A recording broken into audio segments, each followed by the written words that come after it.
This is the story of high school students Kaori and So, who are childhood friends. They are a part of the school's astronomy club. The club has a total of 5 members. The rest are Eri, Nagisa, and Kenny. Unlike others, Su is very much intrigued with the idea of seeing stars. Su offers his friends to plan a get-together to watch stars as he will be providing them with free commentary.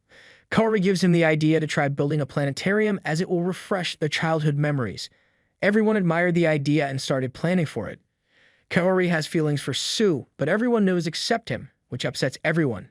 The next day, Eri advises her to confess to him directly, and she seems to consider it. A sudden dust-up was initiated between the judo and karate clubs. The judo members complain that Kaori bribed the karate club with food. Eri justifies it being a formal negotiation, but they don't listen. One of the members comes towards Kaori, but Su stands in front of her. The judo member pushed her down, leaving her with a twisted ankle.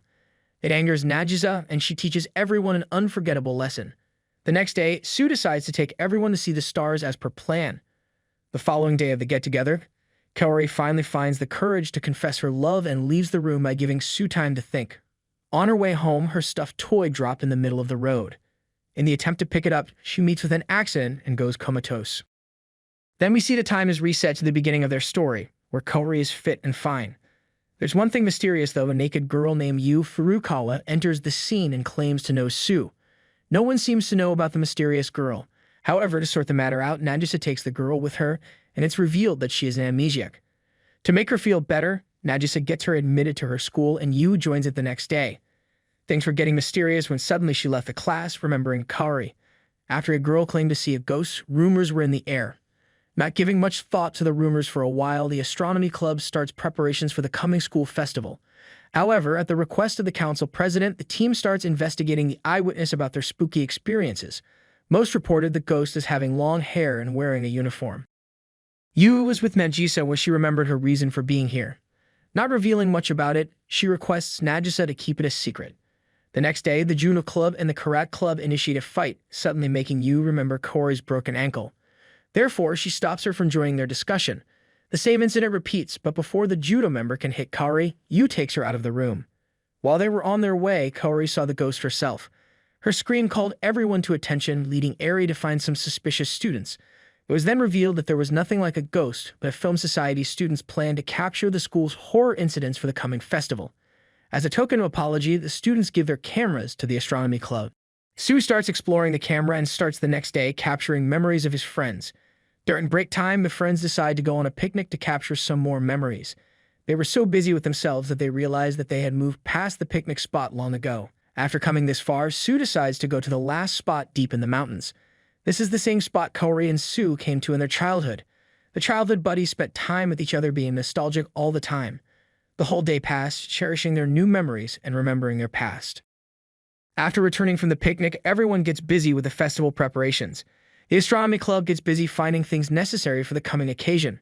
Meanwhile, Kaori questions Yu about her feelings for Su and gets satisfied knowing she considers him like a father. Nothing special happens the day till we see a sudden scene of a scientist experimenting on some humans. At night, Kaori comes to Su's room and tells him to treat Yu as a sister because she considers him a father figure. Sal finds Nagisa upset because her father is forcing her to get engaged to his business partner's son. She is forced to marry for the sake of her father. It's more of a business deal than a relationship.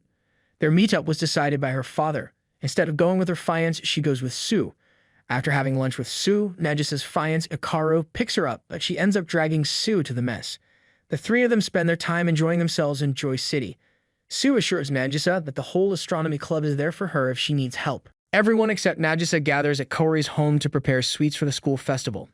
After practicing, they taste different batches of delicious sweets. Meanwhile, Yu steals Kaori's stuffed toy for reasons unknown. The days pass, and the team goes shopping to buy ingredients. Su buys a stuffed toy similar to Kaori's. Later, Yu remembers a man who looks like Su and gets sad. Seeing Su getting close to Yu makes Kaori disturbed. The next whole day, Kaori remains upset and ignores everyone. This bothers everyone, therefore, Eri forces Su to go after her. He tries to get her back to normal, but nothing goes well. To settle things down, the group decides to go on an outing. Being forced by Eri, Kaori agrees to join them. On the day of the get-together, Su gives her a similar stuffed toy which makes her emotional, and she finally confesses her love to him. She gave her time to answer just the way she did before. In the morning, both the lovebirds can't find the courage to face each other, which concerns Yu. She confirms from Sue that Kaori has proposed to him. It worries Yu, and she tries her best to stick with her. But Kaori leaves with her schoolmates without informing anyone. It was the day of her accident, and Yu was completely familiar with the situation. She waited for her on the spot, but all in vain. History was repeated, and Kaori met with the accident. After the incident, it was informed that Yu had transferred away. Time flies, and Sue decides to study medicine to save her comatose friend. After being accepted into medical school, he left the house filled with Kaori's memories. Things became harder for him when he realized that brain research was necessary to bring her friend back to normal. To top it off, modern medicines were limited, and there was no way out. Amidst all the chaos, he met Eri, who was working on quantum Turing machines. The idea intrigued him because of its relation with the brain. Studying the theory made him study quantum cybernetics. A few years passed, and there was no improvement in Kaori's condition. Luckily, Kaori's mother, Shiori, and Nagisa also researched a similar study area. They all go to the research lab, where Sue gets surprised to see Yu as a test subject. Nagisa reveals that on the day of the accident, she stopped working. It's then revealed that she is not a human, but an artificial humanoid. The thing is, no one of them knows anything about Yu because currently no technology in the world could make such a level of humanoids. When Shiori was studying her, she found a way to save Kaori. They decided to create a new synthetic body like Yu, and then transfer Kaori's consciousness to that. They all teamed up to build a new synthetic body. After several years of deep research, they finally created a new body. Things were going good, but at the time of the transplant and information transfer, something went wrong, and the experiment failed. Nevertheless, Stout didn't lose hope and finally found a way to bring Kaori back to normal by reversing time using quantum Turing and Yu's technology. After many failures, Sue sends Yu back in the past to save Kaori from the accident. Yu opened her eyes back to the past, where she remembered the countless times she tried to save Kaori from the accident and failed. Her trying to change the past is creating problems, and the main was an increase in her shadows. Those who were getting direct contact with Yu's shadows were going comatose, with their consciousness being shifted to another timeline. Besides, they were also reducing the chances of Yu returning to the future. History was repeating itself once again, and the same incidents were repeating. One thing changed this time. Yu and Sue started developing feelings for each other. Yu begged Sue to return Kaori's feelings. Otherwise, it would change everything, and you will never find happiness. It was getting tougher for Yu to control her purest feelings for Sue, but she had no choice except to move on. Kaori gets jealous seeing Yu and Sue getting closer and ends up arguing with Yu. Kaori's words hurt her, and she decides to leave. After spending a day wandering the city, Yu requests him to reciprocate Kaori's feelings when she expresses them to him. Per predictions, Kaori confesses her love to Sue, but he refuses and decides to choose Yu over her. When he meets Yu, they suddenly meet with an accident, but no one gets hurt this time. Then falling in love ultimately saved Kaori.